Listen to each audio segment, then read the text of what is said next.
Well, hello, everybody.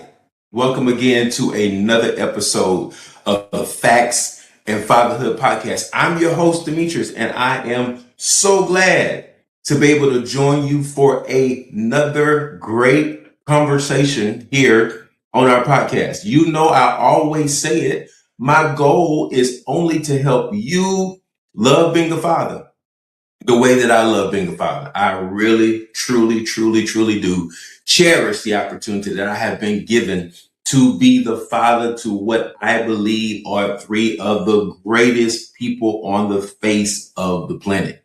My three children. They literally are some of my favorite people, and I am really privileged to have the opportunity to be their dad and to be the grandfather of my first grandson. I'm telling y'all, it's a wonderful thing. And I know that you, just like me, can love being a father no matter what stage of fatherhood you're in, whether you are still getting up at night, changing all kinds of diapers and having all kinds of formula, burps throw up on you and all that kind of stuff like that, all kinds of things that you may be doing, or you are at the end and you're an empty nester and you're waiting for grandchildren to come, or you like me, that first grandchild has come. No matter what stage or age of fatherhood you are in, you can love being a father. I love one of the t-shirts that I have that says fatherhood is the toughest job you will ever love. Okay. So again, thank you so much for joining me, for being a part. Y'all know I always got to ask you before we go further. I want you to make sure that you like, share, and subscribe. Listen, I'm telling you, you do want to make sure that you share this episode with somebody else. Matter of fact, just tell them to go ahead and check out all the episodes on the podcast, right? Very great information that is available only to help you develop at being a great father. Well, I do want to keep you reminded. I want to make sure you also go down to this website. I want you to go and check out www.factsandfathers.com. There are some great resources that are available over there for you. There's a blog that's talking about things concerning fatherhood. There's a store where you can get some great merch. As a matter of fact, while we're talking about the merch, I am so excited to report to you that very soon you are going to be able to get your hands on the new book, Like Arrows in My Hand. Okay, this is a book that I have written that is going to be a phenomenal tool for all fathers, parents, but mainly we're focused on fathers and our role and our responsibility. There's a scripture. Y'all know I always tell y'all that I am unapologetic about the scriptures here. Okay. There's a scripture that says, like arrows are in the hands of a mighty man, so the children of the youth, blessed is the man who had his quiver full of them. So your children are like arrows in your hand. And so we're going to talk about your responsibility in this book. I can't wait. Be on the lookout for the announcement for that day. Also, I did something on behalf of my wonderful father that is no longer with us. There are some things that he used to always say. And one of the things he often said was, boy, girl, whatever, don't let the devil fool you. So you can actually grab this hoodie, grab the t-shirt, grab the cap or whatever over there in our little store. And you can remind yourself and you can remind other people not to let the devil fool them. All right. Go over there and grab that. And then one of my other favorite tools that we have available there is going to be the Target Practice Journal, that you can kind of record your journey as you are going along, as you're developing, and as you're doing all the things you're doing. You can go back and look at your journey, and perhaps it can be something that can be a tool to help somebody else later on when you go back and review your journey as a father and how you've grown and how you develop. That is so important in our life. So do me a favor, go over to the store, go and grab some of those products over there. As a matter of fact, you actually can get this little cap right here, the Facts of Fatherhood podcast cap and tees and all the kind of things, man, you can actually go over there and get. So do me a favor, go over to www.factsandfathers.com. As a matter of fact, you can actually hit that little QR code that's up in the corner of the screen, and you'll actually be able to go directly to the site. All right. So do that favor. Do yourself a favor and go over there and grab you some merch. Go over there and grab you that Target Practice Journal. Get you that hoodie. Get you that T-shirt. Get you that cap. Whatever it is, go over there and support us as we continue to try to bring you great conversations and great content here on the Facts and Fatherhood podcast. Well, I am so happy to be able to invite to the stage, everybody, would you help me please welcome my guest today in the person of Mr. Albert Butler. Man, how you doing today? Wow, Demetrius. I'll tell you, that intro, that opening is probably one of the best ones I've experienced. So thank you. I love what you just presented. Fatherhood is the one hardest job that you will love. It is a very powerful statement. I'm so glad you shared it. And it just takes me back to all the experience I had with my dad and all the experience I'm having with my 4 children right now. Just so your audience knows, I am a CPA. I'm licensed in multiple different states all throughout the U.S. and I work with so many different leaders, organizations, but I work with families and I work with individuals to support those families. And in those families are those fathers, those men who have a duty to take care of that family. And that's a real powerful honor. It is a very powerful obligation. And it comes with a layer of respect along with it that also comes with eyeballs of those that are watching, which is the most powerful thing. So, Demetrius, thank you for inviting me. Hopefully your audience will hear something from the stories that we're going to share that they can put into their own toolkit and use in their lives. And this is going to be a memorable podcast today. So thank you. I love it. I love it. So Albert, tell us a little bit more about what you do, who you are, all the things. We want to hear more about you, man. Tell us about who you are and what you do. Well, I am a CPA, like I mentioned before, but I am a partner in an accounting firm along with someone who works with clients to understand who they are internally. I'm a big believer that numbers give clarity. And I've been in this accounting profession for well over 25 years. And what I've learned through my journey is that when you know your numbers, when you know what your goal and what you're striving and purpose really you is able to help properly order your steps through the Lord. And that's the real thing, because sometimes God is going to be on your shoulder telling you, giving you those thoughts, giving you those dreams, giving you that aspiration, telling you what you should be walking and doing. And then on the other side, there's something called doubt, anxiety, burnout that kicks in on the backside and making you say, you know what, I'm just going to just wait. I'm going to have a level of resistance inside of it. Well, I'm that person that you come to and we talk through those things, because the longer you wait, the more you're not walking in your purpose. And the longer you're not walking in your purpose, you're not only doing a disservice to yourself in your current state, you're doing a disservice to yourself in your past state, because that younger version of you had all those goals, aspirations, and dreams too. But you're also doing a disservice to your future self, because your future self is expecting you to perform today. And when you do a disservice to your future self, you're doing a disservice to your overall family, which just hurts your overall legacy. And I want to make sure everybody understands how important it is to make sure your legacy is properly aligned. Wow, that right there is so crucially important for us to understand. I mean, our duty, our role as fathers, man, is so incredibly important.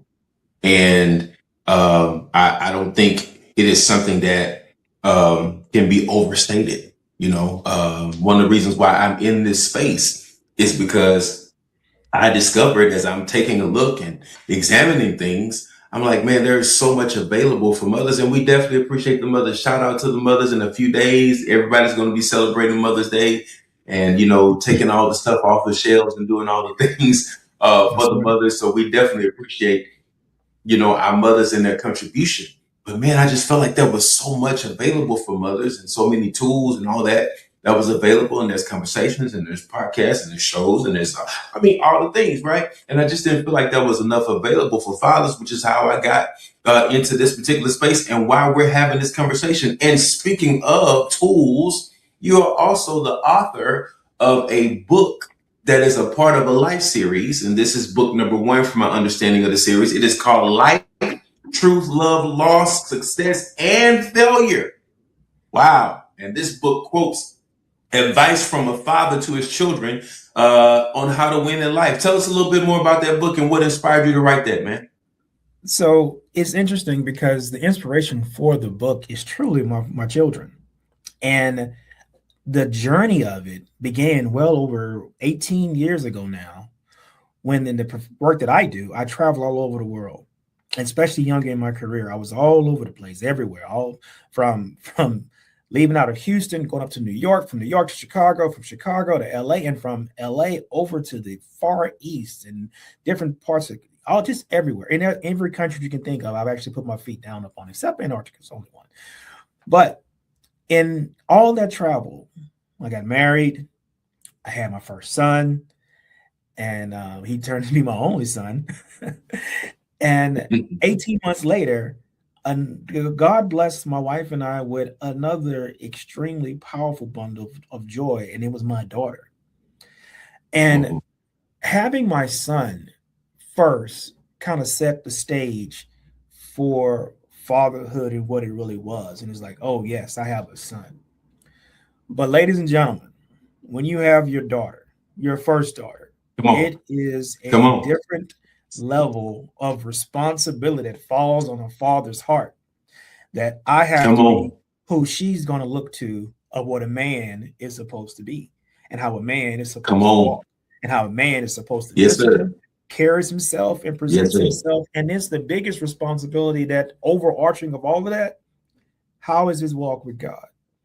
That is the most important thing from a father perspective, to make sure that you have an anchor in your life that is bigger than you.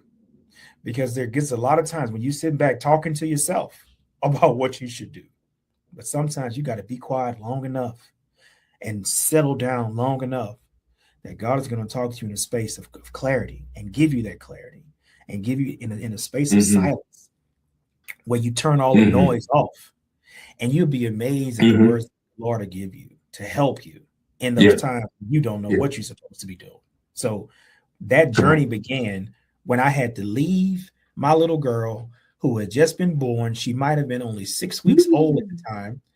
And I'm leaving to go from Houston over to Singapore. That's an 18 to 20-hour flight. On that flight, Demetrius, I'm sitting there and I doze off for a second, and I wake up. I'm like, what if something was to happen to me? What if this plane didn't make it over to Singapore? What if I didn't make it back home? Who would give my 2 children the fatherly advice that my father gave me, my grandfather gave me, my aunts, uncles, cousins, mother, grandmother, all these people who have sold into my life? Who would give it to my children? And leaving that duty to my wife alone is not fair. So in that moment, God spoke to me and said, pull out your pen and pull out your pad and start writing down every quote, every aphorism, every saying, everything that has been poured inside of you, and write it down and write it down and write it down. So Demetrius, over the past 17 plus years, I was writing down these quotes, aphorisms, and sayings of things of how I govern myself and how I move in life, because I wanted to give my children a gift that would give them the knowledge that, hey, dad's not perfect, but dad loves you. And in the book, I say, in everything in life, you have the right to blame me for everything that's wrong. But everything that goes right for you, make sure that you give honor to God, that he put me as your earthly steward to give you the fatherly advice that you need to make sure that you can be as successful as you can be. And read these words inside this book, and that's where that advice comes from. So that's the genesis of it. That's where it came from. That's what it really is. It is a book of scripture, a book of quotes, and then stories of my past state, from the journeys that I was going through and the outcomes of those. It is truth. It is love. It is loss. It's success. And it is definitely failures that I write about inside this book, because those failures are the things of the struggles that I've had that has helped me be in the chair I'm in today, where I can even have this conversation with you and for your audience. So it is a work that's very, very precious to me. It is a work that I leave for my children, but it's a work that I'm leaving for the world, and complete exposure to learn from everything that I've gone through. And it's getting some great reviews as well too. So I'm very, very excited about it. Wow, wow. Well, listen, y'all. Listen, I need y'all just do me a favor going over to Amazon. Go ahead and grab the book. That's what you need to do. Go ahead and grab the book. I mean, I love your emphasis on the connector between the relationship that you have with your children, and how much you were, as a father, thinking, ahead, concerning your children. And, we're talking about the reality of how important it is for a father to be able to see beyond the moment, see beyond himself, and be able to think in a generational way, right? Be able to think down the line. You said you woke up on the plane and you were like, man, what if, right? And sometimes we can have those what if questions, and a lot of times the response will come back, as a fear-based response. But that what if led you to start taking some action that says, I know I'm not going to always be here, right? But there is something that I can leave to my children, something that can be a benefit to my children, even to their children. And the Bible talks about the fact that a good man leaves an inheritance to his children's children, right? Proverbs 13, And in the 22 reality all of that, day. yes, sir. Yes, sir. And so we understand how important it is, in our quest to be good men and be those godly men that we should be, that we think about those generations that are going to come behind us, that we think about the people who are going to be following in our path and following in our footsteps. And we actually demonstrate that we thought about them. When we talk about inheritance, we're talking about more than just leaving something to them, but also leaving something in them, right? So if you leave the right thing in them, they'll do the right thing with what you leave to them, right? So it's important for us to be thinking about that, and be thinking, generationally, and really, really thinking about down the line. And I really love the fact that you're addressing every single aspect. I mean, it's touching a lot. We're talking about love, we talking about truth, we talking about loss, success, and we're talking about failure.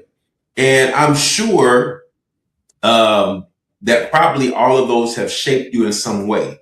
But which one of those has shaped you in the most out of all of those? I will tell you that my parents are no longer with us. They've moved on to the next plane of life. And the loss of those two people created a paradigm shift inside of me, to understand that those that's coming behind me are watching me, just like I was watching them. Mm-hmm. Mm-hmm. I do it. The dedication inside my book is to my mother. It is literally the eulogy that I gave at her funeral. While the 2 or 3 chapters in there talks about my father and the impact that he had inside of me, both good and bad. So, and it's very, very transparently spoken about. But I wouldn't change a word. I wouldn't change nothing. I wouldn't change one experience. Although I wish they were still here with me, but on the same token, that's me being selfish. And the Mm-hmm. biggest lesson that you can have is that life does go on, but being selfish of trying to hold on to something that's not for this space anymore hinders your growth. Demetrius, I'm growing. I'm evolving. I am moving to a certain place, because this is where I'm supposed to be. I'm supposed to share these words. I'm supposed to have these experiences. I'm supposed to be at this stage in my life, because it's just that important. It's not about me. It's about those that I will never even meet. Those are the children that are going to come down the road, like we just explained, that I'll never get a chance to even meet. So I have a duty to them. to make sure that I'm setting the stage. Because as I stand on my parents' shoulders, my kids must stand on mine. And then their children must stand on theirs. And it's a generational movement, not generational wealth. That word gets used way too much and sometimes inappropriately. We're moving generations. We're scaling generations, and in every aspect of it, walking in a level of abundance, not in a space of fear, not in a space of lack. That mindset is what's going to continue to move all of us to the next stage. Wow. Yeah, I think quite often, and I tell this story quite a bit. I alluded to it. I just had an opportunity, a wonderful opportunity to speak at one of our in our local area. There's a organization that that we kind of partner with that's focused on several different things concerning the family, and they're concerned about fatherhood in particular. And they have this big summit every year that's called the Fatherhood Effect Summit. And so I just had the opportunity to be one of the presenters at that summit. And, one of the things I alluded to, which is what I say I talk about quite often, is how when I first held my first child, my son, in the hospital, I remember having a conversation with God, and I was like, listen, I do not know what I'm doing. I'm going to need you to help me. I mean, I just, that was the conversation. That's it. That's the prayer, right? I don't know what I'm doing. I need you to help me, right? And we already know the James told us if any man lacks wisdom, let him ask God, right? And we know that he's faithful to provide and give that wisdom. And of course, on this side of things, I'm able to say that he absolutely did that. But over the process of time, there were things that I learned, even as you say, allude to thankfully, my mom is still with us. My dad, he passed on 2019. And like you said, that loss, it's different. From the seat that I sit in, just to kind of give you a little history, 2006, I'm the oldest of four children. 2006, I had the sister that was born after me. She passed away, right? We're in our 20s, right? 2014, my baby sister, she passes away, right? Both of those losses were very, very deep. Both of those losses were very, very challenging in their own way. I had the responsibility of preaching the eulogies for those funerals. But then in 2019, my dad passed away. And again, I have the responsibility of delivering the eulogy for his funeral. I have to tell you that was the most significant loss that I have ever experienced in my life. It was different, right? And every loss, in so many ways, it affects you differently. The loss of my sisters obviously affected me differently than the loss of my father. But it was just something about the loss of a parent, or losing a parent, that really does something to your perspective on the reality of life, right? You get to a certain point. I think it was T. Jakes one time I heard him saying that after his parents passed away, he was kind of standing there and he was thinking, oh, wait a minute, one day I got to do this too, right? So it kind of makes you really pay closer attention to what it is that you are doing, how you are, connecting, with your own children, how you are relating to them, because you start to really, I know I did for me, as I was relating to thinking about my relationship with my dad, which developed over time to be a great one. The relationship that I had with my father, I literally was thinking, along those lines of how the relationship I had with him impacts the relationship that I have with my own children. The things that he shared, the things that he taught. I mean, that's one of the reasons why, like early when I was talking about the hoodie and t-shirt and all that we made with that little phrase on it, when I think about those things, those statements that he made, because he just had all these quotes. I guess that's just a thing of that generation. Had all Yeah. these quotes or whatever that he would say. And these are things that he would be, repeat quite often, and that statement about don't let the devil fool you was one of those that he would make when he was trying to, let you know you really need to think about what it is that you're trying to do. Because you about to make a mistake and you about to let the devil trick you, in one way or another. But thinking about that and, thinking about his life and the connect that I had with him really, really, really, really made me, take another look, at how I was relating to my children. What would they say about me? What would they think about me, if I was to, when it comes to that point and it's time for me to move on? Is there something that I've invested in them? Have I invested enough? That's the big one right there. Time with them and in them. Have I given them enough of the tools? I always told my children, I said, I feel like if I'm going to call myself successful, that means that you are prepared where you are able to successfully function without me. That's it. Right. That means I've successfully done my job as a father, but it's trial and error.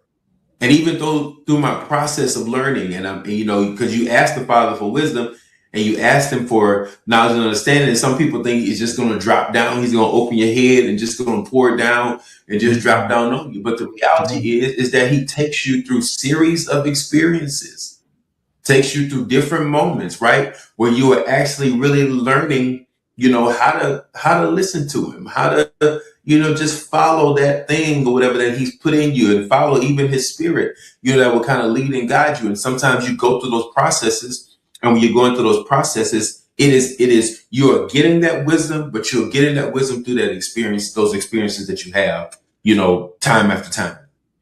And so I think about that, and I think about, now my children are all adults. They just all had a birthday. That's a funny thing. All my children got the same birthday, by the way. They just all had a birthday. We have an older son, and then we have a set of boy-girl twins that all have the same birthday. And the oldest turned 24, and the twins turned 23.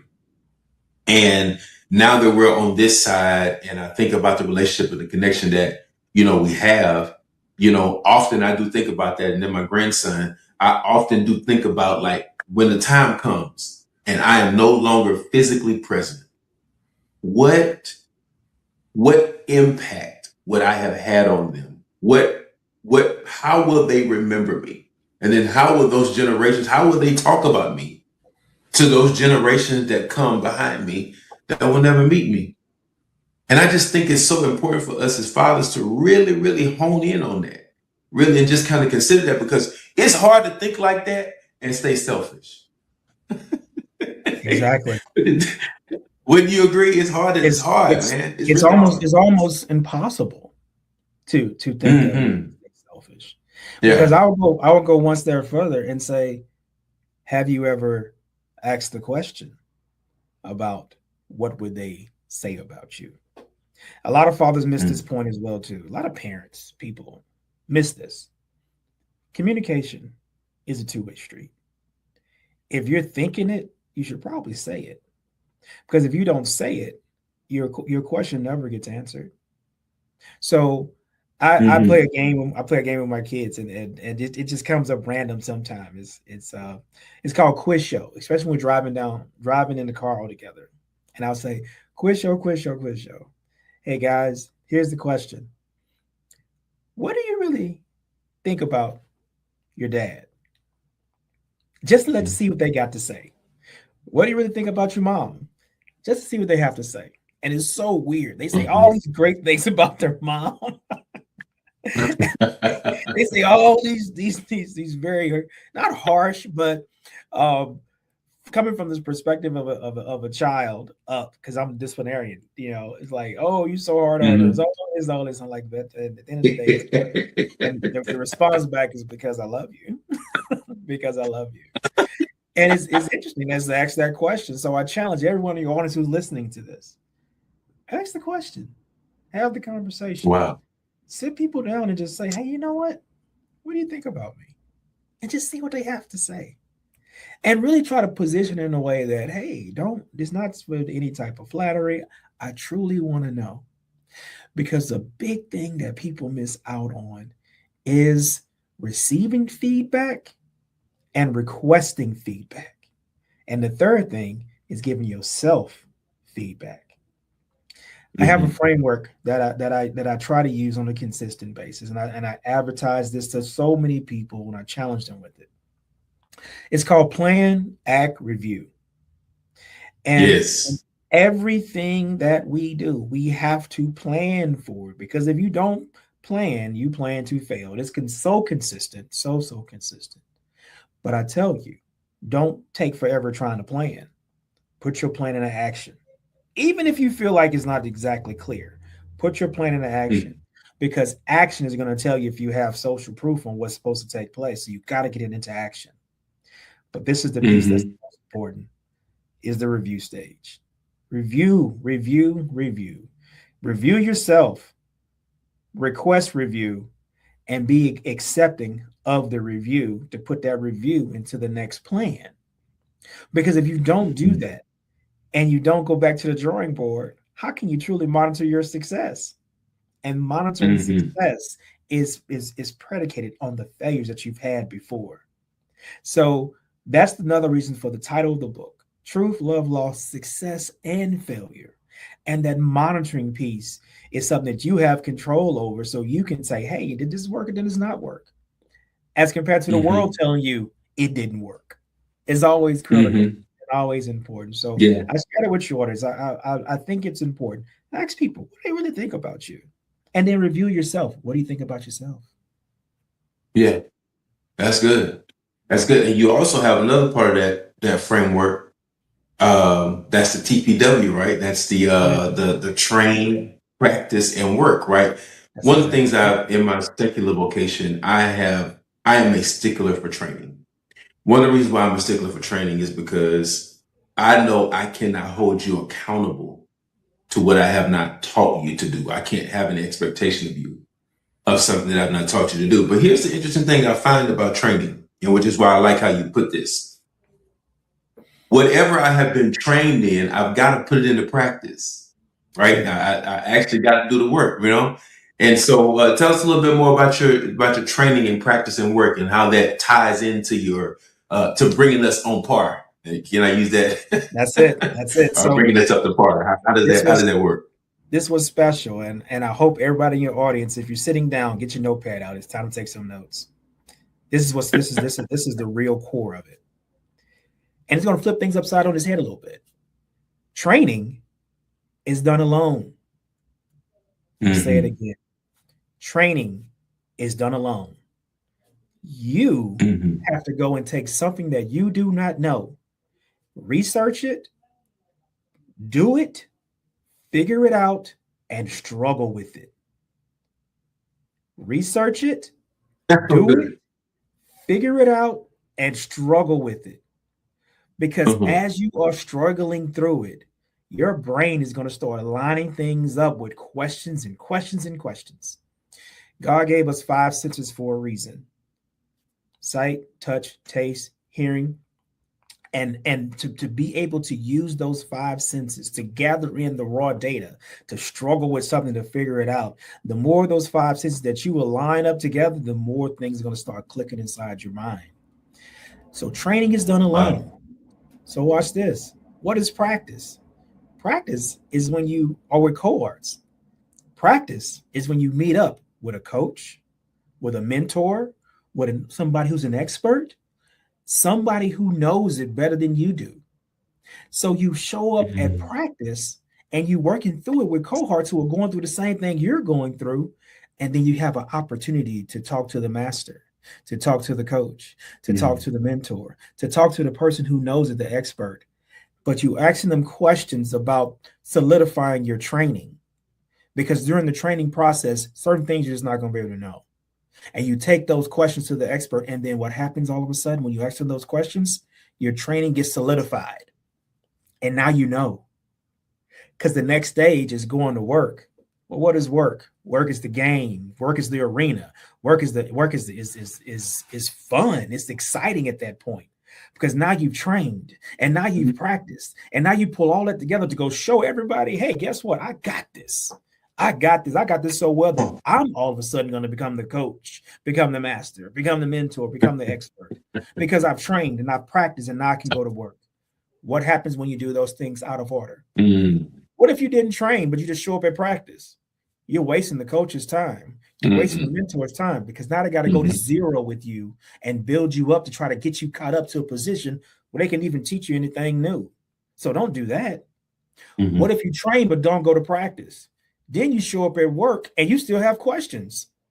You never had a chance to practice it with cohorts or to have an opportunity to talk with the coach, to talk with the mentor, to talk with the expert. So now you're exposed. But you train though, but you're exposed. It has to go together. Train alone, practice with others, go to work to show how great you are. Wow. That's really good, because a lot of times the element that we're missing is putting in the work. One of the things that I learned through the wisdom that I asked for was I learned that I had to develop myself as a man. There were things that I had to learn. There were things that I had to practice. There were things that I had to do, right? I had to do the hard stuff, right? The stuff of really taking a look at myself in the mirror. That stuff that's difficult work, right? And, because one of the things I found very valuable, over the course of my children, especially over the course of the life of my children, especially as they got older, was that transparency. I met an older gentleman. He's gone on now, but he was in his 90s when I met him. An older pastor. I was in Washington State to speak at a conference that was going on there, and I met this older pastor gentleman there, and he was, like I said, in the 90s. He was just in our meeting with him. He was just talking to us and sharing with us a whole bunch of different things, and of course, I wanted to hear what he had to say. You're 90. I want to hear what you have to say. That's right. And one of the things he said to us was, "Don't be afraid." And I'll make sure I'm trying to get this right. Don't be afraid of suffering. Can't be afraid of suffering, right? Because the truth of the matter is, and whenever wisdom, I like to use this statement: wisdom begets wisdom. That's right. And so when he made that statement and he said that to us, man, the wheels were turning in my head for days, right? Just thinking about that. And it was something really simple, right? It wasn't, this prolific, big words or all that kind of, it was something so simple yet so profound. And it made me think, right? And the more I started thinking, the more I realized that, a part of this process of suffering is what we perceive or what we understand or what we describe as failure, right? And a lot of times when we hear that word failure, there's a lot of negative connotation that's associated with failure. But there's also a lot of positive, as it relates to failure that we really don't think about sometimes. And I think I've heard some of the sports figures say, a professional baseball player would tell you that, although he's celebrated for home runs, he's missed more of those balls than he's ever hit. Basketball player would tell you that although, hey man, I hit the buzzer beater, I missed more shots than I made. And the truth be told, we cannot be afraid of failure because being afraid of failure guarantees that you'll never succeed. And it's like I have to choose to embrace everything, like you're saying, everything that comes along with that. Maybe even when I'm sitting down and I'm getting that feedback, that feedback gives me an opportunity to evaluate, what are those things that I missed? It's not. I really want to hear what you think about how important it is, and I think you might have hit on it just a little bit, but I want to explore it just a little bit more about when I get that feedback. I'm getting that feedback. I've asked for it. and I've, done some self-examination, which is something I do quite often. When you get that feedback, how important it is not to take it personal. Not to just get, to the point where, you become, very despondent and, all those kind of different things like that. Because just because I'm getting some feedback at the moment that's not good, it doesn't mean that can't change, that can't be better. So tell me about that, how important it is not to take that personal. So this is where everybody's going to probably turn me off when I say this. Uh-oh. It is personal. It's supposed to be, because it's about a person, which is you. So, and I leaned in close so I can say that very, very, very, very distinctly. It's about you. You should be praising the person for taking the time to even tell you something. That's the gift. It's a present that they're giving to you. You should embrace that present, regardless if this is where true levels of emotional intelligence has to be worked on a consistent basis. Just because somebody says something to you and their delivery did not appease how you wanted to receive it, doesn't mean what they were telling you was not true. It just means that you're sensitive. Really, that's what it really means. So you have to understand that somebody giving you feedback, they took the time to think about you. Aren't you a great topic for somebody to think about? I can appreciate that. By all means, please do think about Albert, because that means you care about Albert enough to think about me, to give me the presence of feedback. It's okay. It's okay, because guess what? Sometimes I'm not going to be perfect. I am not going to do everything right. And I'll go one step further. I'm not going to do everything perfect for that person that might be giving me the feedback. They might be sharing something that may be a blind spot that I'm not even seeing. Here's a story. I'm going to share this with your audience. I have speaking engagements all over everywhere, and I've been doing this for many, many, many years. Younger in my career, I was speaking to an international audience, and I kept saying the word Pacific when I was intending to use the word specific. So after the presentation was over, I get a standing ovation, and I'm thinking I'm this is going high level, did a great job. There's this guy from Norway. He walks up to me and he says, "Albert, that was an amazing presentation. It was so well spoken, well presented, and your delivery was outstanding. But I do have one question for you, Albert. I couldn't understand, why did you keep talking about the Pacific Ocean? And I was trying to put that as a part of all of this." And I said, "What are you like?" In my mind, I'm like, "What is he talking about? This has nothing to do with the Pacific Ocean at all." And then I stepped back, and to avoid being in my feelings about it, because I'm thinking, no, I thought I did well, and this guy's telling me something about some Pacific Ocean. I had to think about it and realize that my country butt not articulating myself appropriately just threw off half the audience in the room. I needed that feedback. I had to thank God for giving me that feedback, because if I never would have gotten that feedback, I would still say Pacific when I mean specific. So it's okay. It's okay. Feedback is present. Accept it and thank those that are willing to give it to you. I love that, because one of the things I talk about or mention quite often on this podcast, and this is a perfect time for me to say it, guys. Y'all know I always say that all we are, right, is I am a good man doing the best I can and working every day to make my best better.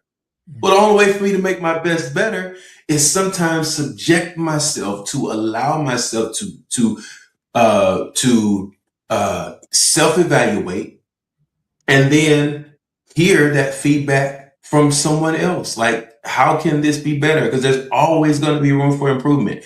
one of the things I stress quite often, I like to talk about this a lot of times, even when we're talking with, married people and stuff like that. I often like to stress the truth of the matter is that no, the best thing that I do, the thing that I'm great at, is still something that needs improvement. There's always going to be something lacking, even in the things that I do best. That's right. And I have to keep that understanding, right? Because that's humility, right? That's a demonstration of humility. Like I told you, one of the things that I found very valuable in my relationship with our children was leveling with them, and being transparent. We had a conversation one time, and there would be times where I would just kind of talk to the children and just ask for their feedback, like do with the children. And I wanted to just kind of talk to them and hear what they had to say, what was on their heart, what was on their mind. And I often would say this to them. I say, guys, I need y'all to understand, your mom and I, sometimes we are wrong. Now, I wish you could have seen the looks on their faces when I said that, right? But sometimes your mom and I are wrong. Now, I need you to understand, it's never your place to try to correct us when we are wrong, right? But sometimes the truth of the matter is we are wrong. But here's my commitment. When I recognize that I'm wrong, when I recognize that I could have done something better or something like that, I make the commitment that I'm going to come back to you. And that means if we need to apologize, we'll apologize, whatever we need to do, to correct that, because our children are people too. And I can't teach you something. One of the things I talked about when I was speaking at the summit this past weekend was that training and teaching for a parent, when the Bible says train up a child in the way he should go, when he's old, won't depart from him. Training and teaching is a combination of articulation and demonstration. Like I don't articulate what I don't demonstrate, right? And demonstrating without articulation really is not teaching me very much. But especially that thing of having the combination of those two. That old adage and that old statement of do as I say and not as I do does not work. It is not a sustainable model. So what I do is I taught my children by both articulation and demonstration. So if I'm teaching you respect, then that means a part of me teaching you respect is giving you the respect that I should give you as a person, as a human being, even though you are my child, which is what causes me not to abuse you and all those kind of different things like that. There's a level of respect I have to give to you as well. And so I think those things are super important for us. And I love that story. That was so funny, man. I mean, my brother's up here talking about the Pacific Ocean and everyone it's presentations, man. What is he talking But about? that feedback helped you. It helped you grow. You know what I mean? Right. That's right. I mean, because he couldn't have been the only one thinking that you're talking about the Pacific Ocean, right? No, not at all. And then perhaps there was somebody in the audience that was saying that, and there had to be probably somebody in the audience that was probably saying, nah, he don't even know how to say specific. Right? But that helped you. That made you better.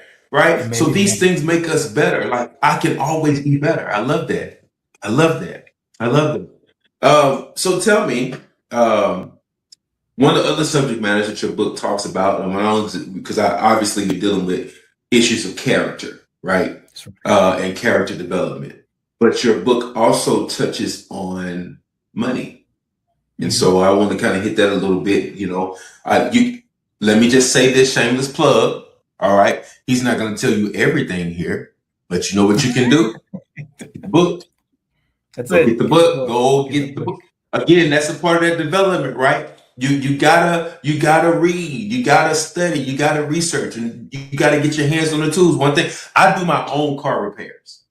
And the reason I do most of my own car repairs.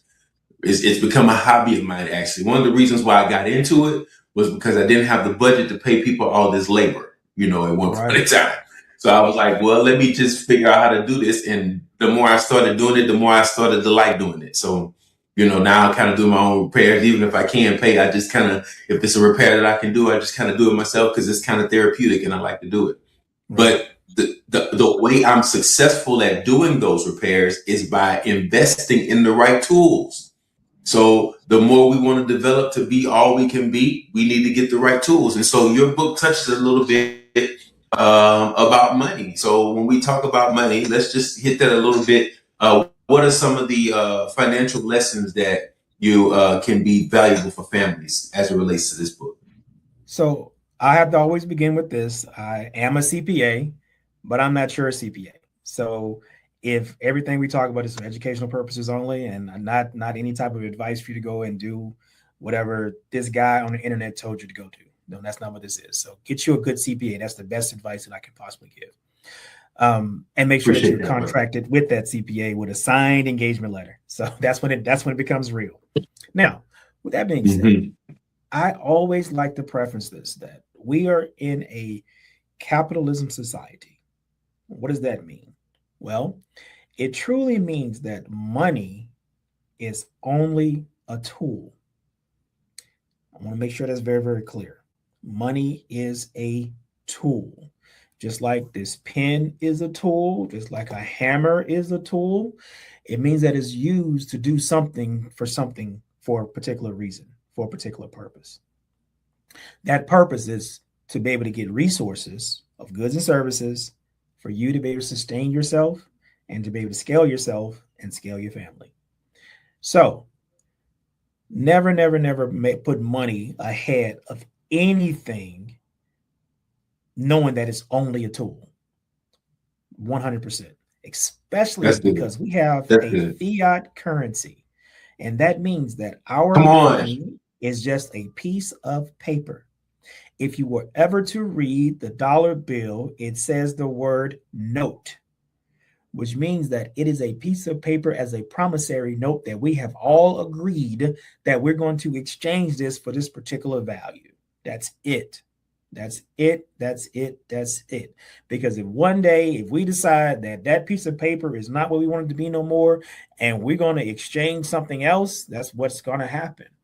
That's what's going to happen. So I want everybody to understand that and put that into a frame for you first. Now, because money is just a tool to obtain resources of goods and services, what are the goods and services? Well, the number one good and services is be able to have a roof over your head to protect you for shelter, clothes on your back to keep you warm and dry, and food in your belly to keep you energized and able to move. Those are those are the true necessities. And properly have water to hydrate yourself. I see the picture of the water behind you with quality water to hydrate yourself appropriately. These are the things that are the true needs. But from the needs, there are certain wants that we have. So what are the wants? And I want to make sure we frame this the right way. A want is only something that is to make the need better. That's it. I have a small house. I want a big house. Do I need a big house? No. I need a roof over my head to make sure that I don't get wet and I'm protected from the elements of outside. That's it. So when you are dealing with your money, you need to make sure you put it in the right buckets of where it needs to go. Needs. You got to make sure you can take care of yourself. Wants. All it does is to make the needs a little bit better. Do you need them? No. They're just wants. They're just wants. The other big piece that I think a lot of people don't realize is that savings is not the best end all be all. Why? Because every dollar has a purpose. That dollar is supposed to work for you. So you need to have a rainy day fund, but you also need to have your money working and investing for you. So being able to invest your money is extremely, extremely important. Now, I say all of that, and I began by saying we are in a capitalistic environment, which also means that there's something called credit that we have to make sure we can address. The money cycle is just that. It is a cycle that's built off the backs of crediting power, especially in this country. There's a give and take that takes place. The money that I make is the money I'm going to put into my community. That money I put into my community, if I go to the grocery store, that's going to be the payroll for the people who work at the grocery store. They're going to get paid, and that money's going to move on to another to be able to take care of their families and their household, which means they're going to put more money into that cycle. This cycle has to continue going on and on and on. And whenever that cycle stops, that's when something happens called stagnation, and everything stops. It's not that that's not what we want at all. So keeping that money cycle going, understand how the credit cycle actually works. Those are the things that you need to make sure you understand to really be productive in your family, but be productive for yourself, be productive for your family. And then ultimately, if you decide that you want to have a business to be productive and to be able to scale a business, you have to understand how these cycles work. Because I tell your audience, I want everybody to hear this clear. And again, take your pen out and write it down. Accounting is the heartbeat of business, but it's also the key to personal finance success. That when you know your numbers, you know clarity. And when you have clarity, you're able to make reasonable decisions in a timely basis to make sure that you're not making decisions under chaos. You have to know your numbers. And it's very, very important to have that level of vision and have that level to make sure that you can continue to scale. So 100%, accounting is the heartbeat. And having that heartbeat and monitoring that heartbeat is extremely, extremely important for every individual, every family, and of course, for every business.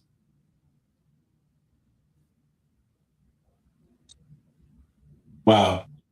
See, that's good information right there. And I'm sure that there's a deeper breakdown of this. 100%. Yes. What am I saying? In the book, right? And you go over to the website too, and check that out. What's your website? Tell us your website. AlbertButler.com. If you go to it, we can have conversations there. But the same token, if anybody wants to connect with me, I'm all over social media as well too. So I'm not hard to find, and we can definitely schedule a consultation to talk more, to give a more deep dive. Because Demetrius, let me tell you, it's interesting that as a U.S. citizen, we all are required to pay taxes, right? We like roads, we like street lights. We like to have schools. We like to have a fire department, police department, all these things. Taxes paid for all that type of stuff. We like the security that we have for this country. But here's a special piece. Everybody has a number. My number, your number, people in your audience's number. All of our numbers are different. The question is, what is your number? You need to find what your number is. You need to get with a good CPA to allow them to find what your number is. If you don't have a good CPA, by all means, I'm the guy that can help you out. So I encourage you to make sure you have somebody on your side from this perspective, because you want to make sure that the heartbeat stays beating consistently. Love it. I love it. I love it. I love it. I love it. Man, we could go on and on and on and on. This has been fun. Yes, we do. Have this conversation. But again, y'all, I'm encouraging y'all, if you don't do anything else, I need you to go to Amazon and get this book. This is book 1 in the Life series by Mr. Albert Butler. And I think you really should get your hands on this book. So as we prepare to wind down, man, what parting thought? Give us a parting thought you would leave with us as an audience today. I'm going to give you a parting story relatively quickly. And this is one of the most powerful quotes that I have, and I want to give you the genesis of that. It was birthed out of a conversation with my dad, and one that was a bit earth-shattering for me internally. I was younger in my career. I was very frustrated with work. I didn't want to. I got a point. I didn't want to do what I was doing anymore. And I went to my dad. I said, "Hey, Dad, we should go buy a dump truck, and we should just get some loads and start running dump trucks all throughout the city." And at the time, my dad was in his late 50s, and he tells me, he says, "Son, I can't do that." And I'm like, "You can't do it? What?"